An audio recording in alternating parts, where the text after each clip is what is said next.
Halo, selamat siang semuanya. Perkenalkan nama saya Dian Japani Barus, NIM 213020502031.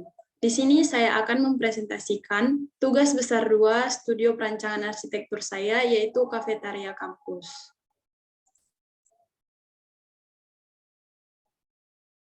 Pada pengerjaan Kafetaria Kampus, dalam studi literatur, ada beberapa hal yang harus diperhatikan, di mana kita harus merencanakan kafetaria kampus yang memadukan suasana, santai, dan kebersamaan dalam ruangan makan dan dapat dimanfaatkan untuk ruang diskusi atau ruang santai. Kafetaria. Kafetaria adalah sebuah ruangan dalam sebuah gedung umum yang dapat digunakan pengunjungnya untuk makan dan bersantai. Tujuan dalam pembangunan kafetaria kampus yaitu memberikan keterjangkauan bagi mahasiswa untuk mendapatkan makanan sehat di area kampus. Fungsinya dapat membantu pertumbuhan dan kesehatan mahasiswa dengan menyediakan makanan sehat di dalam kafetaria kampus. Pada studi preseden, yaitu suatu langkah untuk mempelajari berbagai contoh bangunan yang sudah ada untuk dijadikan referensi, saya mengambil 3 bangunan. Yang pertama, Cafe Nako Depok. Letaknya di Jalan Margonda Raya nomor 38, Depok, Kecamatan Pancuran Mas, Kota Depok, Jawa Barat. Arsiteknya adalah Robert Wanasida. Dibangun pada tahun 2019. Desain dengan penggabungan penghijauan bergabung dengan dinding kaca agar pencahayaan dari langit terlihat jelas dan estetika dari material kayu, atap, dan dinding kaca bening. Yang kedua yaitu bangunan Luciano Ice Cream Shop. Letaknya di Abdelos Lagos, Nordelta, Tigre, Argentina. Arsiteknya adalah Pedro N. Asok. Dibangun pada tahun 2019. Desain arsitekturnya menggabungkan aspek modern dan gaya arkade sehubung dengan bahannya menggunakan kaca, kayu, besi, dan marmer. Dan bangunan yang ketiga, An Garden La Cafe Plans. Letaknya di Pan Quang, Vietnam, arsiteknya Chow Hoang An, dibangun pada tahun 2017. Bangunan dengan desain tanaman gantung menggunakan rangka baja, nuansa warna putih, warna abu-abu, dan warna hitam dengan atap kaca.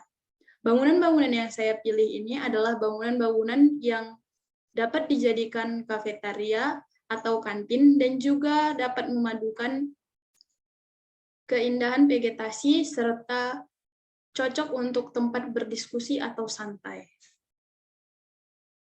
Data existing adalah kondisi fisik pada tapak seperti keadaan sekitar, lingkungan, dan juga batas serta potensinya. Lokasi yang saya ambil yaitu di Jalan Hendrik Timang, Kampus UPR Palangkaraya, Kalimantan Tengah. Batas utara yaitu Gedung Pascasarjana, batas timur Jalan Bukit Keminting, batas selatan Laboratorium Pendidikan Teknik Bangunan, batas barat Jalan Bikotin. Kelebihan lokasi yang saya ambil yaitu permukaan tanah cukup rata, lokasi dekat dengan jalan umum, yaitu Jalan Bukit Keminting, dekat dengan perpustakaan, dekat dengan Gedung Pascasarjana, dan lahannya lumayan luas.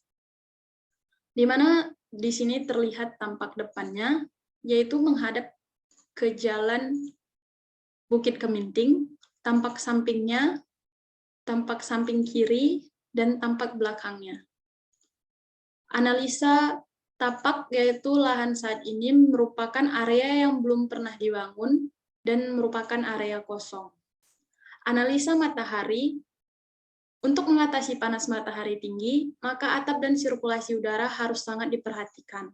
Begitu juga dengan utilitas, karena pemanfaatan area terbuka sebagai tempat penampungan sementara sampah sebelum diangkut, dan juga air bekas dari hasil aktivitas dalam bangunan dialirkan langsung ke selokan karena di sepanjang Jalan Hendrik Timang ada selokan yang lumayan begitu besar. Sirkulasi dan aksesibilitas. Sirkulasi bagi pejalan kaki bisa diakses dari mana saja, Sedangkan pengguna roda 2 dan 4 bisa melalui Jalan Bukit Keminting dan Jalan Hendrik Timang, begitu juga Jalan Bikotin.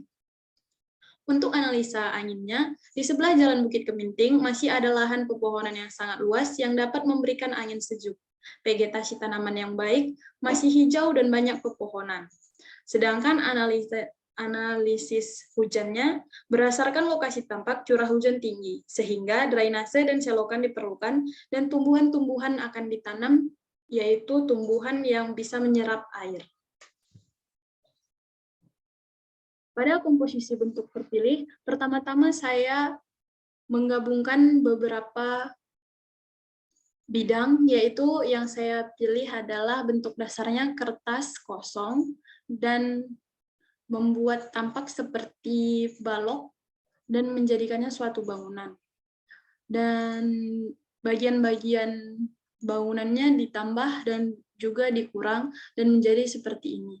Tetapi saya memilih satu bentuk bangunan, yaitu bagian-bagian persegi panjang, kemudian ditambah dengan lengkungan busur, kemudian dibuat sedemikian rupa menjadi gubahan bentuk yang saya pilih.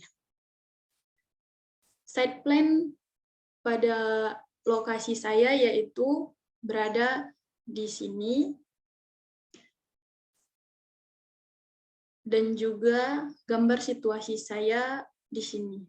Ini adalah gambar kafetaria saya tampak atas. Ini gedung perpustakaan, ini Jalan Hendrik Timang, ini gedung Pascasarjana. Di sini ada denah dengan ukuran kafetaria saya 15 meter, 50 cm dikali dengan 10 meter, 50 cm. Ini tampak depannya, tampak belakang, tampak kanan, tampak kiri. Ini adalah potongannya. Di sini saya menggunakan pondasi batu belah. Atap cordak dan atap kaca. Berikut keterangannya dapat dilihat pada gambar. Ini potongan B ke B, ini adalah potongan A ke A. Dengan skala 1:100. Ini adalah perspektif interior dan eksterior. Bisa dilihat pada bangunan saya, detail arsitekturnya yaitu atap dapur bersihnya menggunakan vegetasi tanaman untuk menambah keestetika bangunan. Menggunakan kursi yang panjang dalam kafetaria agar dapat memuat banyak pengguna. Kursi yang digunakan yaitu kursi tersendiri dan juga beberapa meja disediakan untuk lesehan.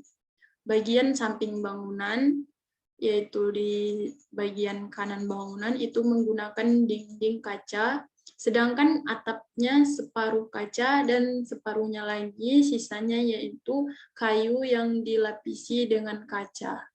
Pintu utama yang berada di bagian depan bangunan menggunakan pintu dorong.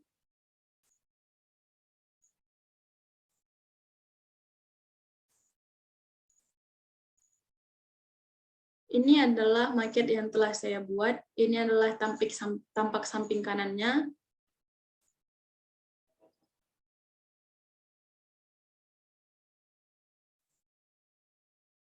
Inilah tampak depannya, di mana terdapat juga parkiran.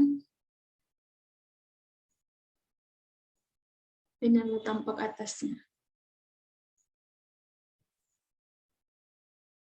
Ini tampak belakangnya. Pintu belakang kamar mandi.